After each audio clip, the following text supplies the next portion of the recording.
Preparándose para la lluvia. La historia de una iglesia que creyó en Dios para lo imposible. Por Michael Catt. Capítulo 4. Un ambiente de oración. No importa dónde estemos viviendo, un ministerio no es cosa fácil. Vivimos en un mundo posmoderno. Nuestras iglesias dan cabida a personas que han perdido su compromiso por la verdad absoluta. El mundo influye a la iglesia más de lo que la iglesia influye al mundo. Y aún así, como iglesia, debemos ministrar al estilo antiguo, a través de la oración y el trabajo arduo. En la iglesia bautista de mis padres, la iglesia bautista Calvary en Pascagoula, Mississippi, un renovado énfasis en la oración fue uno de los muchos efectos del mover de Jesús en los años 70. El pastor de mi juventud, James Miller, comenzó este ministerio de oración de jóvenes los martes y jueves por la noche. Yo asistí a la primera reunión de oración con otros 5, incluyendo a mi pastor de jóvenes y el director de grado 12 de la escuela dominical.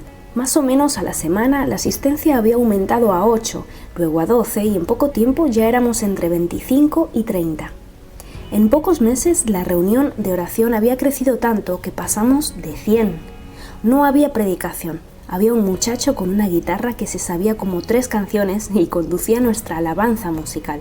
Muchas veces comenzamos a las 7:30 p.m. y orábamos hasta las 12 a.m. A veces el Espíritu de Dios era tan poderoso en ese lugar que los estudiantes de secundaria que pasaban por la iglesia manejando su carro paraban porque veían el carro de un amigo, entraban e inmediatamente quedaban bajo la influencia del Espíritu Santo. Vi gente liberarse del abuso de las drogas, el alcohol y el cigarrillo. Claramente recuerdo a una muchacha que era porrista en nuestra secundaria. Ella entró por la puerta de atrás y no había avanzado ni 2 metros cuando cayó de rodillas llorando. ¿Puede alguien decirme qué hago para salvarme? En los años siguientes, esa reunión de oración recibía hasta 300 personas. Los efectos del avivamiento a través del mover de Jesús, más esas reuniones de oración, me marcaron personalmente y a mi ministerio. Temo que el ingrediente que falta en la mayoría de las iglesias de hoy es la oración. Sin la oración, la gente no puede experimentar avivamiento. Sin la oración, una iglesia no puede sobrevivir al hacer cambios. Sin la oración, no puede haber unidad en la iglesia. En un ambiente de oración, Dios puede hacer posible lo imposible. Con esto en mente, comenzamos en Sherwood el ministerio de oración de intercesión.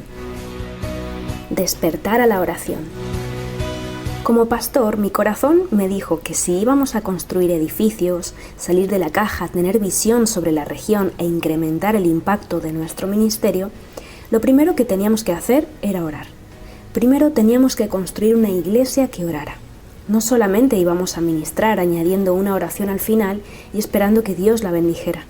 Necesitábamos la oración de entrada en todo lo que hiciéramos. Cuando comenzamos nuestro ministerio de oración de intercesión en 1990, la gente despertó con la necesidad de oración en la iglesia. Éramos una comunidad cansada de tradiciones y reglas. Lo que deseábamos era el poder del Espíritu Santo y ver respuestas del tamaño de Dios a nuestras oraciones. Como casi todas las iglesias, nosotros teníamos reunión de oración, pero más que todo era un recital de órgano.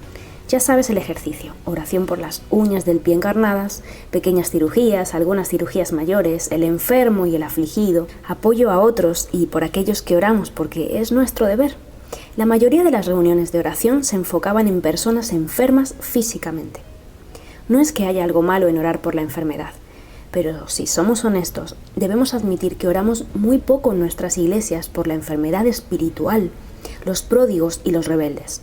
Si una iglesia se va a convertir en una iglesia del Nuevo Testamento, debe aprender a pedirle a Dios por las situaciones imposibles. Debe aprender a interceder. No es que hablemos de oración y leamos sobre oración. Debemos orar. Andrew Bonar escribió lo siguiente: a Dios le gusta ver a su gente aferrarse a esto, ya que no hay esperanza sino en la oración. Aquí es donde reposa el poder de la iglesia contra el mundo. Pronto comenzamos a construir una pequeña capilla para oración en nuestros terrenos. La diseñó un hombre de la iglesia que estaba muriendo de cáncer. Este oratorio fue construido por voluntarios y estaba situado justo afuera de la ventana de mi oficina. Era emocionante sentarme en mi oficina y ver a algunos miembros venir hora tras hora para orar. El salón del oratorio quedó diseñado de manera que pudieras desahogarte. Había un reclinatorio para arrodillarse, un antiguo banco de iglesia y un par de sillas. Pusimos también un escritorio donde la gente pudiera escribir tarjetas de oración para enviar a aquellos por quienes estaban orando. Desde que implementamos nuestro ministerio de oración de intercesión, hemos enviado en promedio unas 600 tarjetas de oración. Se envían tarjetas a todas partes, a la casa de enfrente y a otros lugares alrededor del mundo. Queremos sufrir con lo que hace sufrir el corazón de Dios.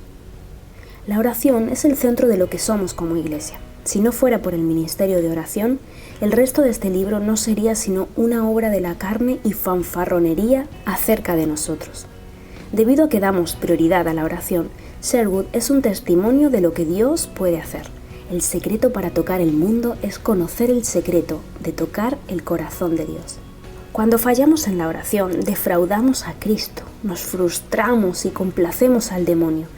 Ningún ministerio o iglesia que honre a Dios jamás se ha elevado por encima del nivel de oración hecho para tal fin. Otra idea que tuvimos fue llamar por teléfono a todos los que estaban listados en el directorio telefónico local y orar por ellos, por cada uno con su nombre. Duramos como 3 años para llamar a todos. Los miembros de la iglesia usaron sus teléfonos celulares, los teléfonos de la casa y los de la oficina para llamar hoja por hoja todos los nombres.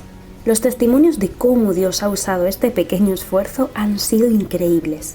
Mientras llamábamos, descubrimos docenas de personas que no asistían a ninguna iglesia y estaban en espera de una cirugía. Una vez, llamamos a una señora que acababa de saber que su mejor amiga se había suicidado. Hablamos con un hombre que se estaba divorciando de su esposa. Hemos llamado a individuos que han tenido duelos recientes en su familia. En uno de esos años supimos de 20 personas que estaban esperando una operación para la próxima semana y no tenían iglesia. Estuvimos ahí para orar por ellos. Hemos hablado y orado con personas que están tratando de sobrevivir. Rara vez nos han dicho que no desean que oremos por ellos. Las personas con sufrimientos necesitan de alguien que se preocupe por ellos. Las personas que están abrumadas por los problemas de la vida necesitan saber que alguien más también los ha tenido. Guía a través de la oración. Durante los primeros años de estar en Sherwood, teníamos problemas en nuestra escuela cristiana. La escuela había sido fundada en los años 80 por el pastor anterior y la gente estaba dividida en cuanto a si debíamos o no tenerla. Algunos eran defensores incondicionales o ambivalentes, mientras que otros estaban en contra de tenerla. Durante algunos años, esa escuela fue mi mayor dolor de cabeza. Parecía que cada día teníamos un problema por algo o con alguien. Hubo muchos días que estuve a punto de tirarla por la borda. Como todo lo demás, la escuela necesitaba un liderazgo fuerte e íntegro. Teníamos gente que trabajaba en ella que no eran miembros comprometidos con la iglesia y no respetaban la autoridad pastoral. En los años 90, John Hemken era el pastor ejecutivo de Sherwood. Él y yo teníamos una frase recurrente. ¿Será hoy el día? El día en que no tuviéramos una llamada de alguien dando quejas sobre algún problema en la escuela. No vimos ese día por muchos años y parecía que nunca iba a llegar. En 1994 tuvimos la oportunidad de hacernos cargo de los edificios y el terreno de otra escuela privada que estaba en quiebra. Pusimos la decisión en oración. Reuní a un grupo de líderes para orar acerca de si debíamos o no llevar el asunto a la iglesia. Oraron durante 30 días. Les pedí que escucharan el mensaje de Ron Dunn sobre el conocer la voluntad de Dios en el capítulo 12 de Romanos y no mencionar esto a nadie más que a Dios. Después de 30 días, la respuesta fue unánime. No. Era un buen trato, pero no un trato de Dios. Meses más tarde, el comité de esa escuela nos contactó de nuevo. Aceptaban que les compráramos sus instalaciones y propiedad con solo pagar las deudas que tenían. Lo que había sido un buen trato la primera vez se había convertido en un excelente trato. No nos apresuramos en tomar la decisión. Nuevamente oramos por esto. Esta vez el sí fue unánime. Aprendimos que algo correcto en el tiempo incorrecto es algo incorrecto. La fe que mueve montañas funciona en el tiempo de Dios, no en el nuestro. La decisión se llevó a conocimiento de los diáconos y ellos votaron unánimemente a favor. Los miembros de la iglesia hicieron un par de preguntas y su voto afirmativo para comprar la propiedad fue del 99,5%. Este fue un enorme cambio de actitud, de cierto, una respuesta a la oración. Nuestra gente vio la escuela como un ministerio de la iglesia. No era la escuela del pastor. Era una parte integral de la misión, visión y propósito de Sherwood. Compramos una propiedad de 17 acres, todas las instalaciones, pupitres, un campo de fútbol, un campo de béisbol, un gimnasio y una cafetería por menos de $450,000. Esto fue una respuesta a la oración del tamaño de Dios. Actualmente la Academia Cristiana Sherwood funciona en 2 instalaciones diferentes separadas de la iglesia, pero somos uno en ministerio. Nuestro director, Glenn Schultz, encabezó la división de educación cristiana de Lifeway durante varios años. Glenn escribió el libro del Reino de la Educación, que es el modo de cómo hacemos ministerio en la escuela, la iglesia y el hogar. Hoy en día la escuela es una bendición y no un sacrificio. La oración es nuestra cuerda de salvación. Con demasiada frecuencia hacemos de todo excepto orar. Construimos, hacemos presupuestos, promovemos, anunciamos, vendemos, trabajamos en Internet, nos conectamos, navegamos en la red, programamos y planeamos, pero no oramos. La oración es la prueba de colores para la iglesia. Nunca encontrarás una iglesia que esté orando demasiado, pero puedes encontrar una en casi cada esquina en la que falte oración y sea ineficaz.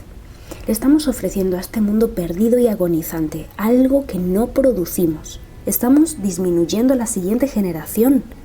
La verdad absoluta ha sido reemplazada por el pensamiento relativo y estamos siendo invadidos por la tecnología. Tenemos programas, pero carecemos de eficiencia. Los milagros no resultan de los métodos. Ellos surgen en el contexto de la oración y de la fe. La vida de un cristiano es vida de oración.